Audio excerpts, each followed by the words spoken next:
Welcome back to another video. So if you're here, it's probably because you're single and you want to kind of understand why. So let me be clear from the very start. This isn't about shaming you or blaming. I'm not here to criticize anyone or call them out.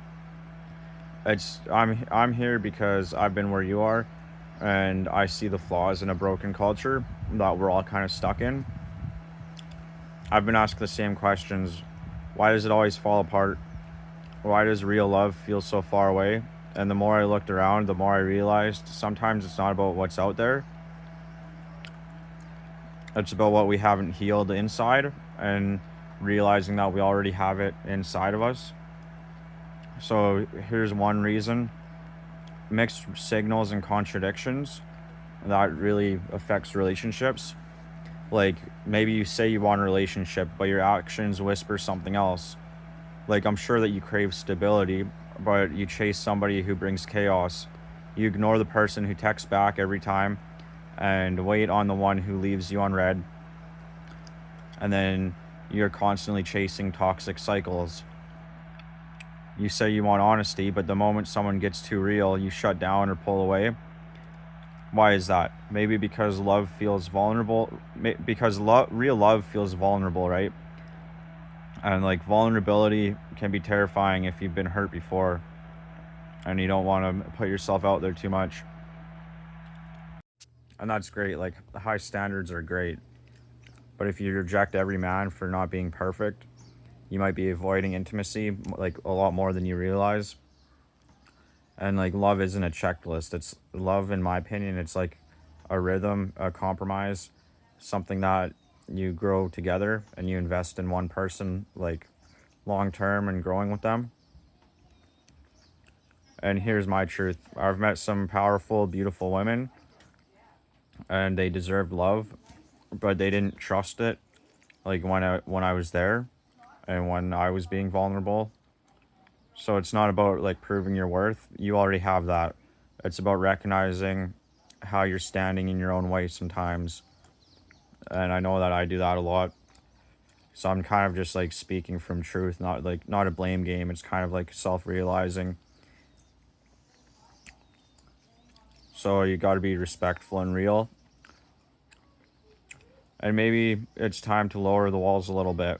Not the standards, but real love doesn't come from control, it comes from connection. And connection starts when you stop hiding yourself. So these are like emotional patterns that we inherit and tend to repeat. We learn early on what love should feel like from the culture and from our parents and environment. And a lot of us confuse intensity with intimacy, like short term attraction and short, intense attraction moments rather than slow burn growth. So when someone makes us feel calm, steady, and safe, we label it as boring, when really it might just be peace, and we've been taught to run from that.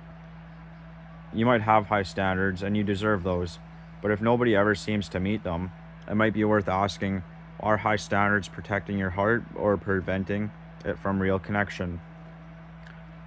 So here's the third one. It's a shared struggle. This isn't just a woman's thing. Men are struggling too. We're out here wearing emotional armor, pretending we don't feel anything, chasing validation while avoiding vulnerability. So, yeah, love feels rare, especially in this culture, because most people haven't learned how to show up with their full hearts. It's not a gender war, it's a culture of guarded hearts. And maybe, just maybe, we're all just scared of being seen and not chosen. Here's a little bit about my story and deeper truths. I've connected with people who felt like soulmates, like real, genuine ones. We tried to heal the world problems together.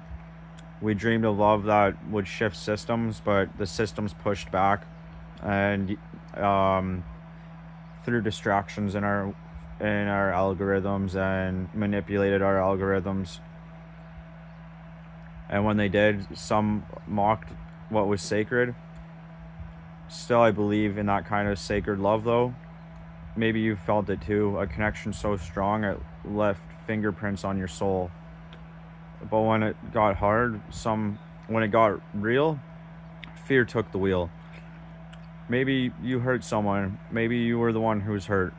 But that doesn't mean it wasn't real, right? So here's kind of a closing statement, something honest and inspiring. You're not single because you're unlovable. You're single because love requires vulnerability. And most of us have been taught to fear that more than loneliness. So here's the call: drop the performance, stop pretending you're fine if you're longing and if you're not okay. Let someone see the real you, the messy, brilliant, soul searching version. That's the one love is looking for. Because love doesn't come when you're perfect, it comes when you're open. And most of the time, real true love doesn't want a perfect outcome. It wants it just wants presence and somebody to grow with and connect on a deeper level with. So that's kind of my take on it. If you got something good from this video, and if you got something inspiring, maybe make a video about what you're thinking, and then link your videos in my comments, and I'll watch them, and we can like support each other and grow together. That's like what I like to do. Is that's like real connection and friendship, and real trust is like growing together.